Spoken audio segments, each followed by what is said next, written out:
잠시 기도하겠습니다. 여호와 하나님 감사합니다. 저희들 3월 첫 주 예배에 저희들이 나왔습니다. 귀한 주님의 말씀을 들을 때 우리의 마음문이 열리게 하여 주시고 주님의 귀한 은혜가 저희들의 삶의 능력과 힘이 되게 하여 주시옵소서. 예수님의 이름으로 기도드리옵나이다. 아멘. 오늘 은혜 받을 말씀은 요한복음 3장 1절에서 5절 말씀입니다. 함께 같이 봉독하도록 하겠습니다. 시작. 바리새인 중에 니고데모라 하는 사람이 있으니 유대인의 관원이라. 그가 밤에 예수께 와서 가로되 라삐여, 우리가 당신은 하나님께로서 오신 선생인 줄 아나이다. 하나님이 함께 하시지 아니하면 당신이 행하시는 이 표적을 아무라도 할 수 없음이니이다. 예수께서 대답하여 가라사대 진실로 진실로 내게 이르노니 사람이 거듭나지 아니하면 하나님 나라를 볼 수 없느니라. 니고데모가 가로되 사람이 늙으면 어떻게 날 수 있삼나이까? 두 번째 모태에 들어갔다가 날 수 있삼나이까? 예수께서 대답하시되 진실로 진실로 내게 이르노니 사람이 물과 성령으로 나지 아니하면 하나님 나라에 들어갈 수 없느니라. 아멘. 올해는 가능한 성령에 대해 가지고 말씀을 좀 드렸습니다. 그게 아마 이제 3월 달인데 1월 달에 드린 말씀이 부활하신 예수님께서 제자들을 찾아왔지요. 그 유대인들이 두려워서 떨고 있는 제자들에게 와가지고 평안하뇨? 라고 물었습니다. 그러면서 그들에게 얘기하기를 아버지께서 나를 보내신 것 같이 나도 너희를 보낸다 라고 하면서 숨을 후 쉬면서 성령을 받으라 그랬습니다. 성령을 받아야만 평안함이 있다는 것입니다. 우리 삶 가운데서 성령을 받아야만 하는 것입니다. 두 번째는 예수님이 하늘로 소천하기 전에 제자들에게 말씀하기를 뭐라고 했습니까? 오직 성령이 너희에게 임하시면 너희가 권능을 받고 예루살렘과 온 유대와 사마리아 땅끝까지 이르러 내 증인이 되리라 하셨습니다. 하나님은, 주님은 우리가 복음을 전할 수 있게끔 할 때 그냥 보내지 않습니다. 우리에게 능력을 주신다 그랬습니다. 그 능력은 나의 자랑을 위해 쓰는 것이 아니라 하나님의 증인된 삶을 살라라고 말씀하고 있는 것입니다. 증인이란 사건이 일어날 때 그 현장에 있었든지 아니면은 자기가 보고 체험한 바를 증거할 수 있는 사람을 증인이라고 합니다. 하나님을 믿고 하늘나라가 실제 있음을 증거하는 증인이 되려면 바로 오늘 본문에서 예수님께서 니고데모에게 아주 중요한 말씀을 했습니다. 진실로 진실로 내게 이르노니 사람이 거듭나지 아니하면 그랬습니다. 부정적으로 해서 아니하면 하나님 나라를 볼 수가 없다 그랬습니다. 또 진실로 진실로 물과 성령으로 나지 아니하면 하나님 나라에 들어갈 수가 없다 그랬습니다. 우리가 분명히 이걸 알아들어야 되는 것입니다. 분명히 알아들어야 돼요. 오늘 주님의 말씀은 거듭남에 대한 메시지를 전하려고 합니다. 본문에 주님을 찾아온 니고데모에게 이렇게, 니고데모는 유대인의 관원이고 종교 지도자이고 율법 학자인데 거듭나야 한다는 이 주님의 영적인 말씀을 알아듣지 못했어요. 만일 우리는 성경을 많이 보고 많이 들었기 때문에, 그런데 만일 요셉 형제한테 주님이 와서 가지고 거듭나야 한다. 그러니까 거듭나? 본 어게인? 다시 나야 돼? 그럼 내가 어떻게 다시 엄마 뱃속에 다시 들어가나? 그럼 내가 죽어야 되나? 의심이 항상 되는 거예요. 니고데모가 질문한 건 당연한 것입니다. 왜? 거듭나야 된다는 걸 모르니까. 어떤 것이 거듭난지 모르니까. 그래서 사람이 늙으면 어떻게 날 수가 있습니까? 라고 묻는 건 당연한 거예요. 두 번째 엄마 뱃속에 들어가야 됩니까? 거기서 다시 나와야 됩니까? 그래 묻는 거예요. 그러니까 예수님께서 너는 이스라엘의 선생으로서 어떻게 이러한 일을 알지 못하느냐라고 물었습니다.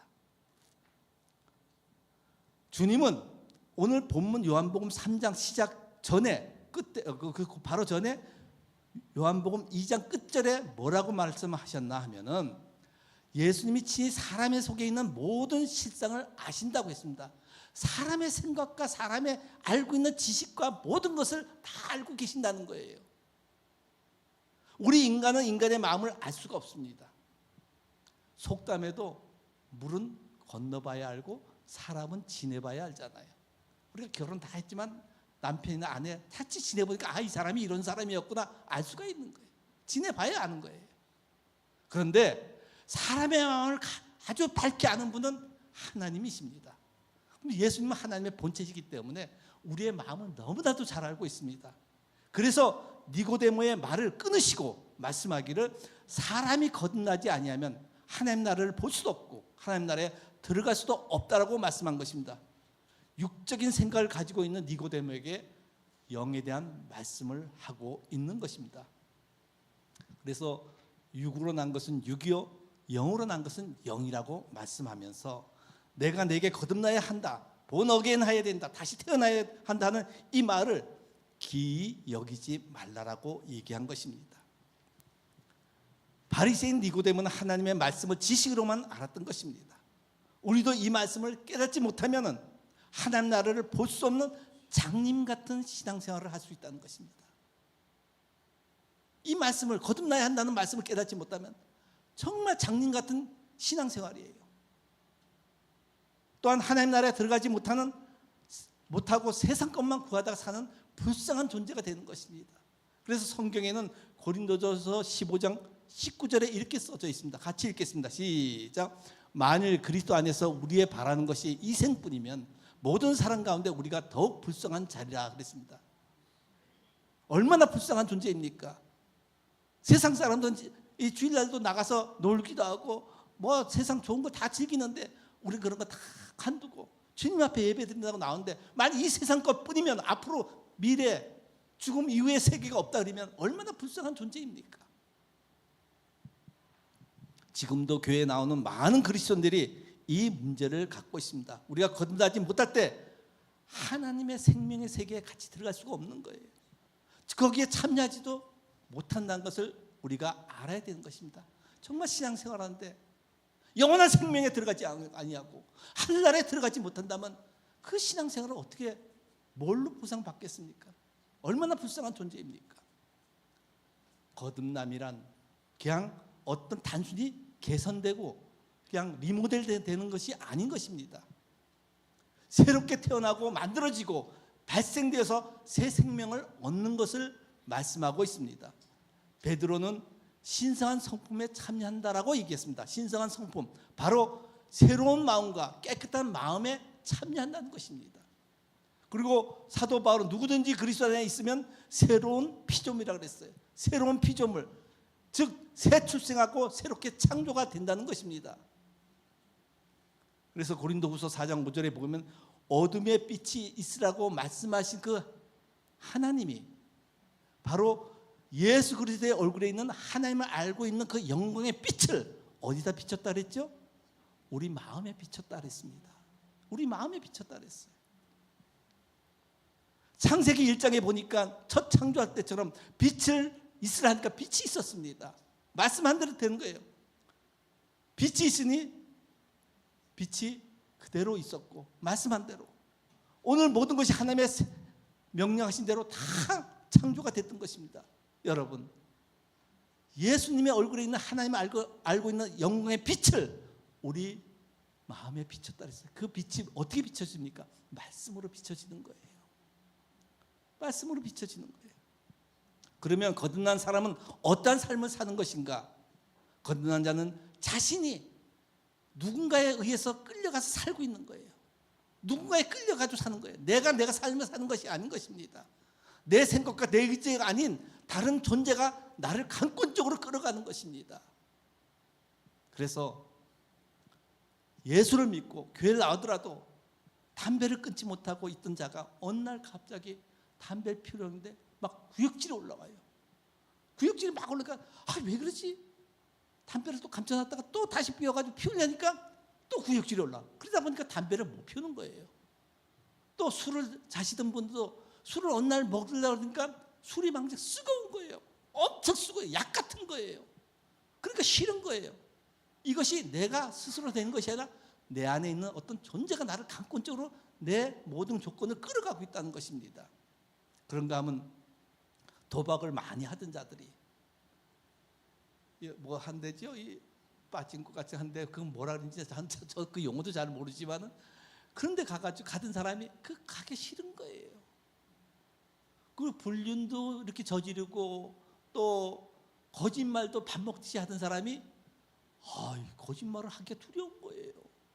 내 안에 영이 내가 아닌 내 영이 어떤 다른 영이 거짓말도 그렇게 하면 안 돼 하면서 거짓말 하려도 자꾸 거짓말이 들어가 버리는 거예요.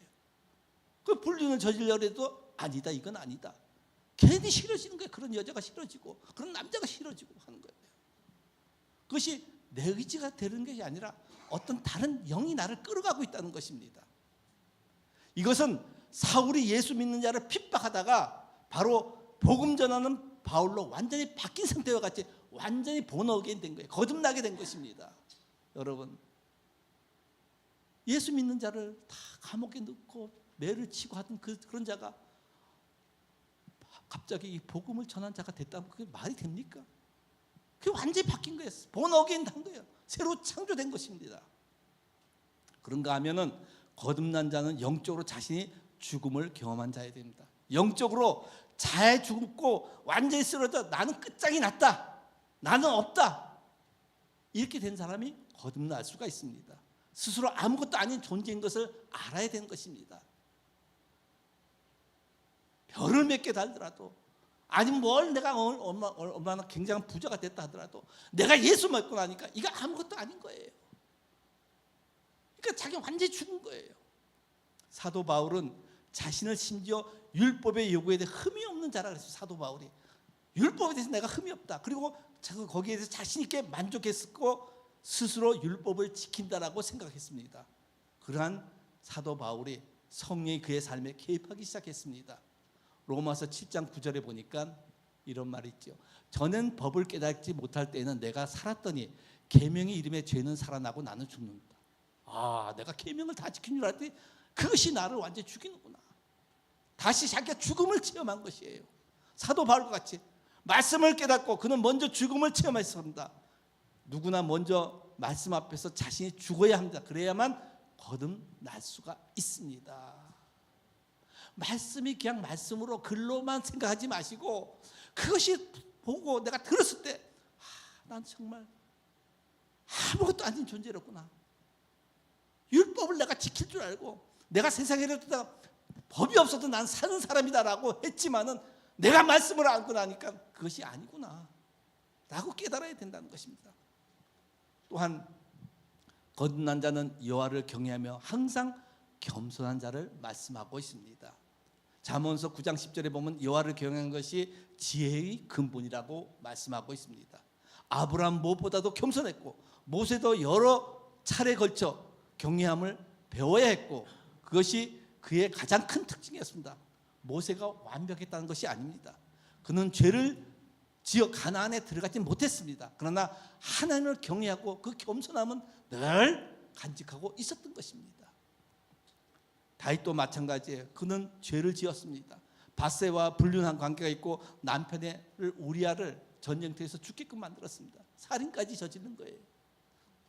그러나 그는 가장 큰 특징은 하나님을 경외하며 공경했다는 것입니다.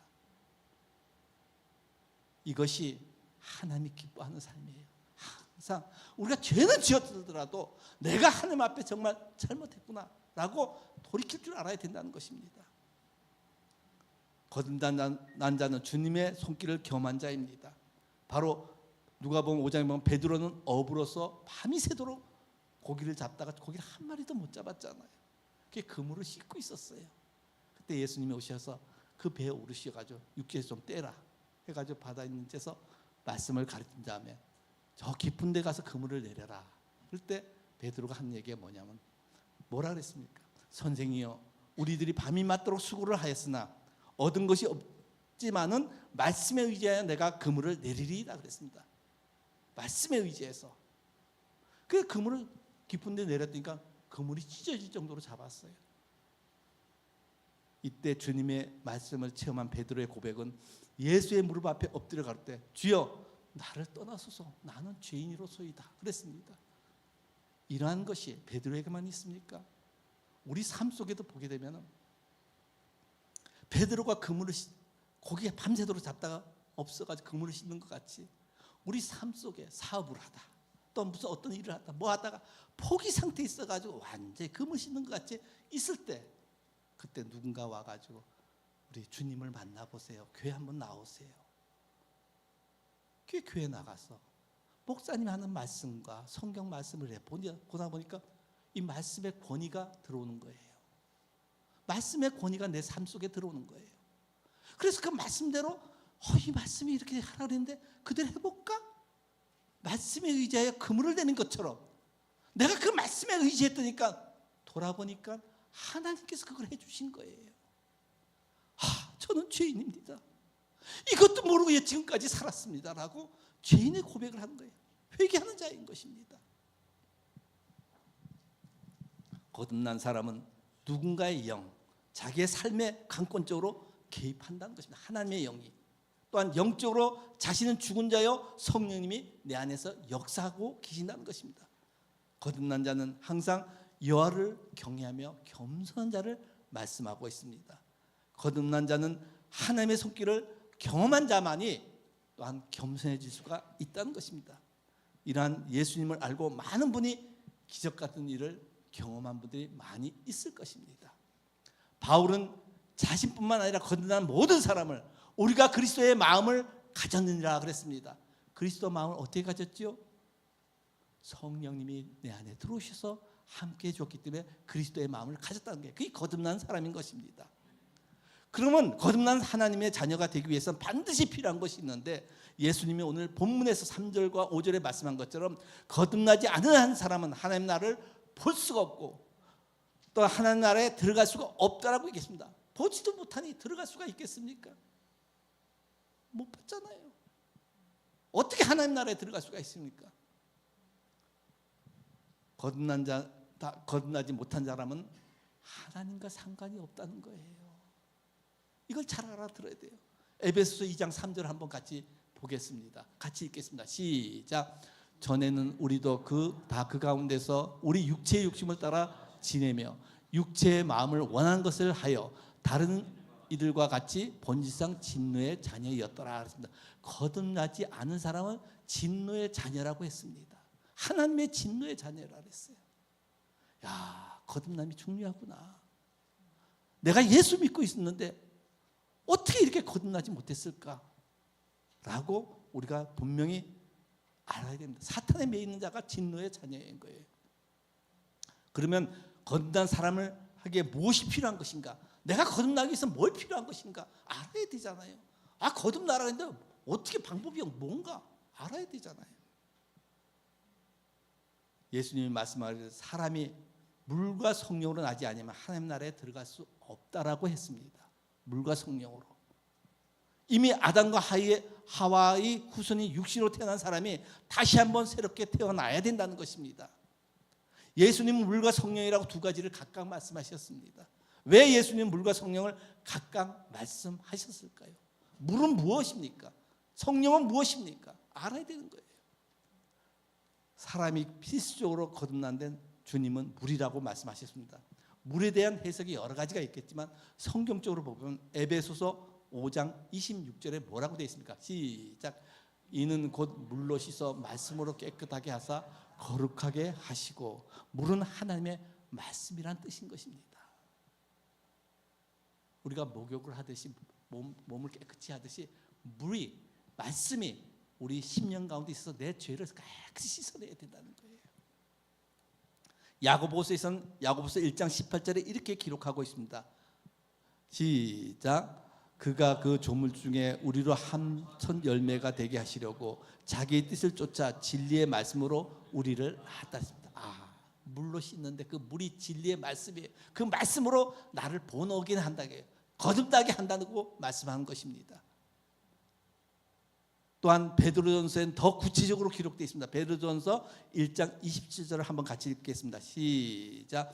너희가 거듭난 것이 썩어질 씨로 된 것이 아니요 썩지 않을 씨로 된 것이니 하나님의 살아있고 항상 있는 말씀으로 되어 있는 것입니다. 거듭난 것이 썩어질 씨로 됐지 않나. 씨가 뭡니까? 하나님의 말씀이라는 거예요.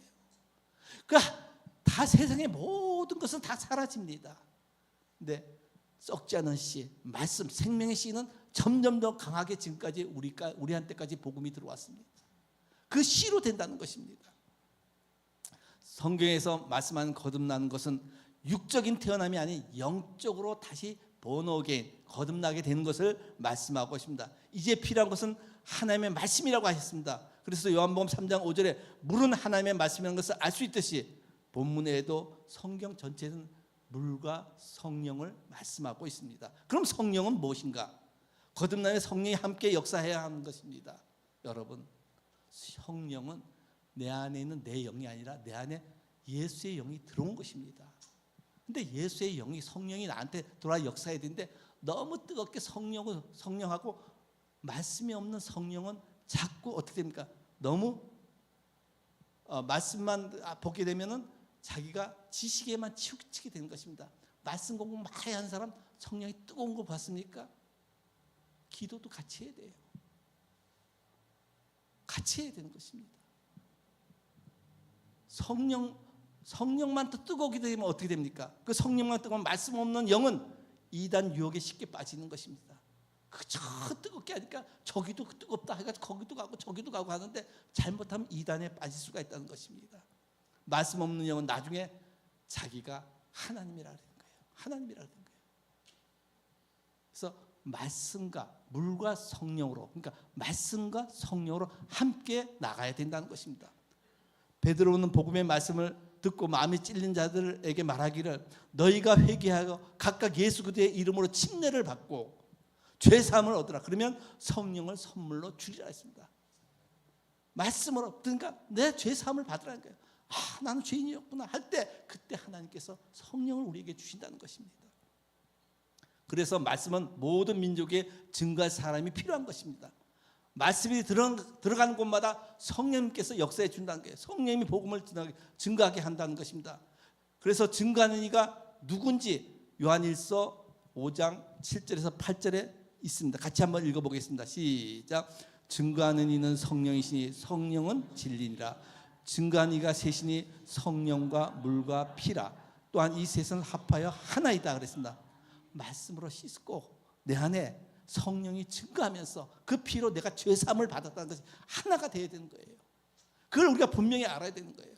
그냥 말씀을 지식을만 아는 것이 아니라 성령이 나한테 말씀과 함께 역사해 주어야 된다는 것입니다. 히브리서 9장 22절에도 율법을 쫓아 거의 모든 물건이 피로서 정결케 되나니 피 흘림이 없이는 삶이 없다라고 했습니다. 구약에도 보게 되면 모든 짐승을 잡아서 피를 흘려서 자기 죄를 사해달라 그러잖아요. 근데 예수님께서 우리를 대속하기 위해서 자신이 육체가 진짜 그 십자가에 달려가지고 실제로 십자가에 달려서 제물 되셨고 하나님의 능력으로 다시 부활하신 것입니다. 그 모든 것들이 우리의 죄, 나의 죄 때문에 그 피를 흘리신 것입니다. 풀과 피와 물을 다 쏟으신 것이죠. 복음의 말씀을 듣고 믿고 회개한 사람은 하나님의 자녀로 새롭게 태어나는 것입니다. 새롭게 태어난 것을 거듭남이라 하는데 성령님께서 그러면 내 안에 내주해 주기 때문에 내가 거듭날 수가 있는 것입니다.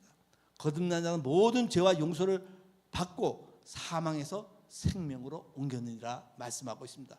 거듭난 자는 즉 내 이름이 생명책에 기록되었다라고 하고 있습니다. 여러분이 거듭났으면 생명책에 이미 기록이 되었다는 것입니다. 구원은 받은 것입니다.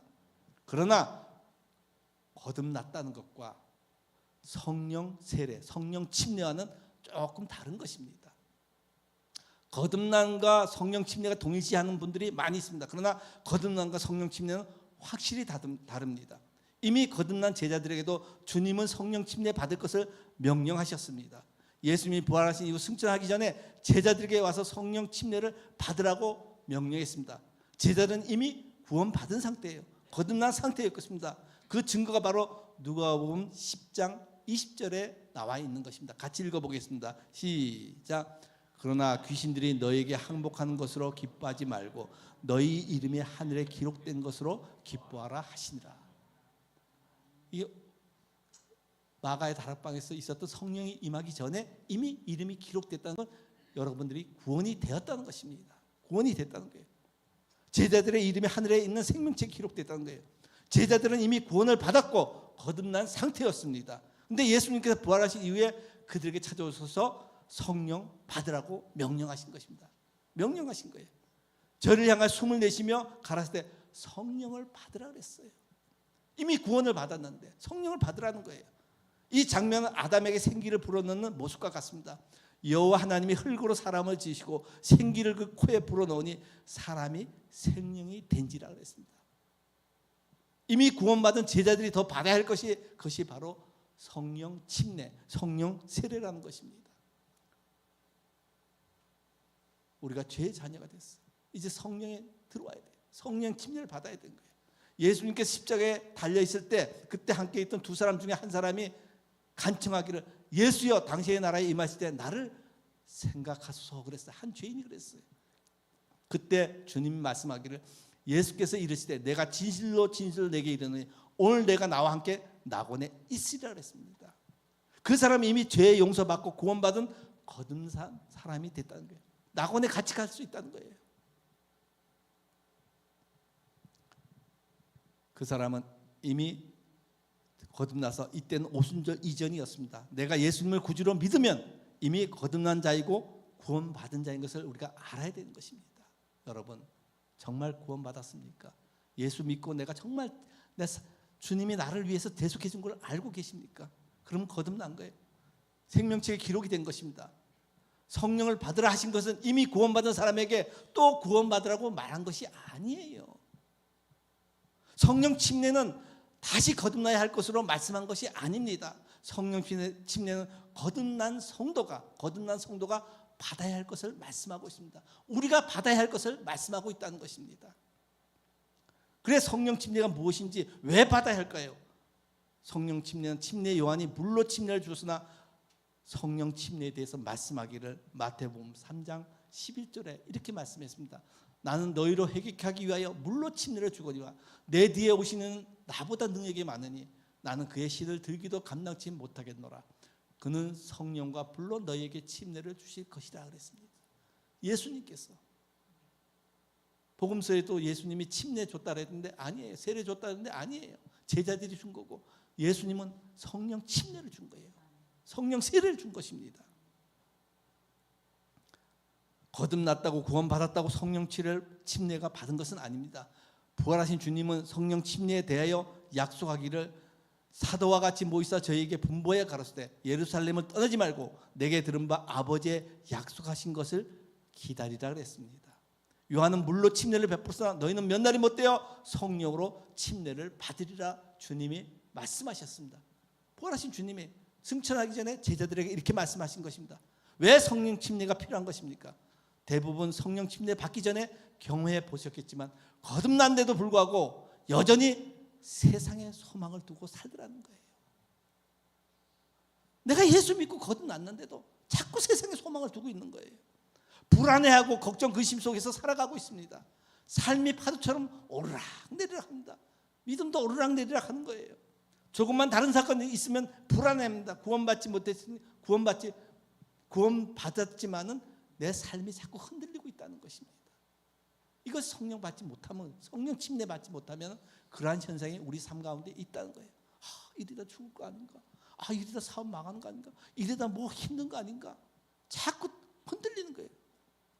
예수를 믿더라도 능력과 힘 있게 믿어야 되지 않겠습니까? 성도들이 성령 침례를 받게 되면 마음에 평안함이 있다는 것을 아시기 바랍니다. 할렐루야. 성령 침례 받아야 마음에 평안함이 있습니다. 어떤 환경 가운데서도 두려움과 근심, 걱정이 없다는 것입니다. 할렐루야. 어떤 환경 가운데서도 근심, 걱정이 없어요. 성령 침례 받은 사람이. 소망을 두었던 세상 것에 대해서 쓰레기처럼 여기는 거예요. 사도 바울이 난 배설물같이 버린다 그랬잖아요. 누구를 만나도 예수 그리스도를 담대하게 전할 수가 있다는 것입니다. 그것이 성령 침례 받은 사람의 삶인 것입니다. 예수님이 제자를 책망할 때 뭐라고 했습니까? 믿음이 적은 자들아 너희가 어찌 믿음이 없느냐라고 말씀했습니다. 제자들은 주님과 함께 다닐 때는 주님이 기적과 이적을 행할 때는 의기당당했습니다. 굉장했어요. 우리 주님께서 이렇게 했다. 믿음이 대단한 것 같습니다. 제자들이 말씀에 육신이 예수님만 따르고 있다가 보이는 예수님이 없으니까 전부 다 두려워한 거예요. 여러분, 누구를 믿고 신앙생활 하십니까? 목자도 아니에요. 오직 하나님, 독생자 예수 그리스도께서 우리에게 말씀을 증거해 주셨고 지금은 우리에게 성령을 보내주셨습니다.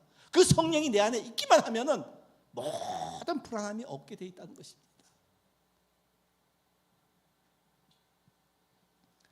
예수를 잡으러 왔을 때 제자들은 뿔뿔이 다 살겠다고 흩어지고 예수님이 십자가에 달린 후에는 그들이 유대인이 겁이 나서 방문을 걸어 잠그고 있을 때 부활하신 주님께서 두려워하는 제자들을 찾아와서 성령을 받으라고 했습니다.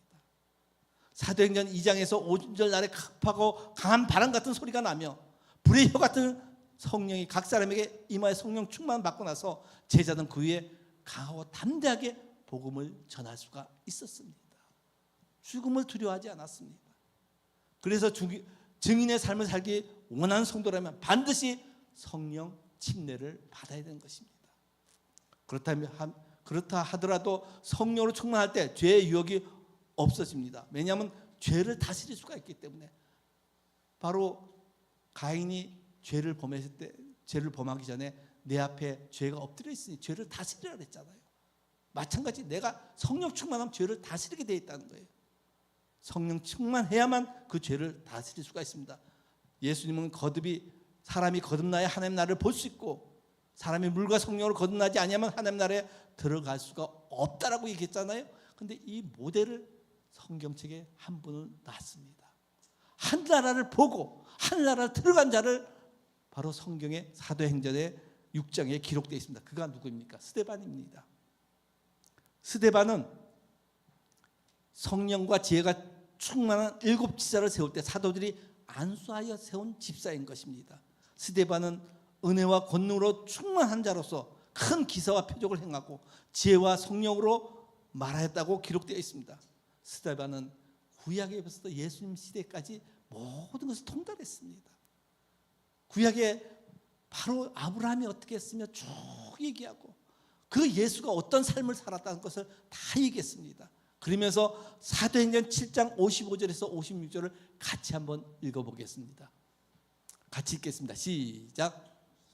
성령이 충만하여 하늘을 우러러 주목하여 하나님의 영광과 및 예수께서 하나님 우편에 서신 것을 보고 말하되 보라 하늘이 열리고 인자가 하나님 우편에 서신 것을 보노라. 바로 스데반은 거듭난 자였습니다. 물과 성령으로 하나님 말씀으로 그다음 성령으로 충만해서 바로 대제사장들에게 말씀을 선포한 것입니다. 그는 하늘을 볼 수가 있었어요. 거듭나지 아니하면 하늘을 볼 수 없다 그랬는데 이는 거듭났기 때문에 하늘이 열리고 인자가 하나님 우편에 서신 것을 내가 보노라 그랬습니다. 그리고 그 말에 서로 찔림이 있으니까 나중에는 그 사람들이 거기 있던 사람들이 돌로 스데반을 치려 그랬습니다. 그때 스데반이 사도행전 7장 59절에 이렇게 말했습니다. 같이 읽겠습니다. 시작. 저희가 돌로 스데반을 치니 스데반이 부르짖어 가로되 주 예수여 내 영혼을 받으소서 그랬습니다. 내 영혼을 받으소서. 하늘나라를 들어갈 수가 있었습니다. 여러분 이 말씀 오늘 드린 말씀을 그냥 생각하지 마시고 정말 내가 성경 말씀을 알고 성령이 그것을 나를 알게끔 나에게 역사해 주셔서 내가 강한 믿음으로 세상을 능히 이길 수 있는 믿음으로 살게 해달라고 간절히 기도하시길 바라겠습니다. 우리가 많은 그리스도인들의 죽음 직전에 간증을 들을 수가 있습니다. 그런데 저희 큰어머님이 강원도 원주의 기독교 병원에 입원을 하셨습니다. 큰어머님은 큰아버지와 함께 강원도에서 농사를 짓던 분이었습니다. 그분은 글을 많이 읽지도 않았어요. 성경을 그렇게 많이 읽지도 않는데 예배만은 꼭 참석했어요. 구역 예배, 무슨 예배 가서 꼭 참석하고 목사님이 말씀하신 것을 그대로 듣고 그 말씀 붙잡고 계속 기도만 하던 분이었습니다. 그분이 임종할 때가 다 됐어요. 가족들이 다 모여 있었어요. 그 가족들이 다 모여 있는 데서 갑자기 숨을 거두시기 전에 저 12 진주로 된 문을 봐라. 저 보석들을 봐라. 저 보석들을 봐라. 저거 저렇게, 저 어떻게 저렇게, 저 보석을 누구 못 사는 그 누구한테도 좀 줬으면 좋겠고, 누구한테 줬으면 좋겠고, 그 금과 정금으로 되어 있는 저것을 봐라. 그것이 바로 요한계시록 21장에 있는 새 예루살렘 성을 보여주신 것입니다. 너무 아름다워, 너무 아름다워. 저 진주문, 홍보석, 무슨 보석, 요한계시록 21장에 다 나와 있어요. 그 말씀을 그분이 어떻게 알겠어요? 보는 대로 다 얘기하는 거예요. 보는 대로 다 얘기하고, 너무 아름다워, 예수 잘 믿어. 그리고 숨을 거두셨습니다. 그때 그것을 목격한 자가 누구냐면 큰아버지였어요. 큰아버지는 교회에 나갔다도 안 나갔다도 그 당시에 그랬던 분인데, 그것을 보고 나서 그 이후에 혼자 계실 때도 농사를 지니까 힘들잖아요. 막걸리 한잔 할 수도 있잖아요. 근데 어쨌든 막걸리 한잔 했는데도 주일날은 교회에 꼭 가서 앉습니다. 그럼 저도 어쨌든 그 가서 한번 참석할 때가 있는데, 어디서 곡조가 달라, 찬양이 다른데 다 따라하는 거예요. 소망을 갖고, 자기 와이프, 큰어머니가 부인이 소천하면서 했던 그것을 그대로 믿고, 나도 천국 갈 거라고, 천국 갈 거라고. 그러면서 그 찬송을 하다가 또 소천하셨습니다.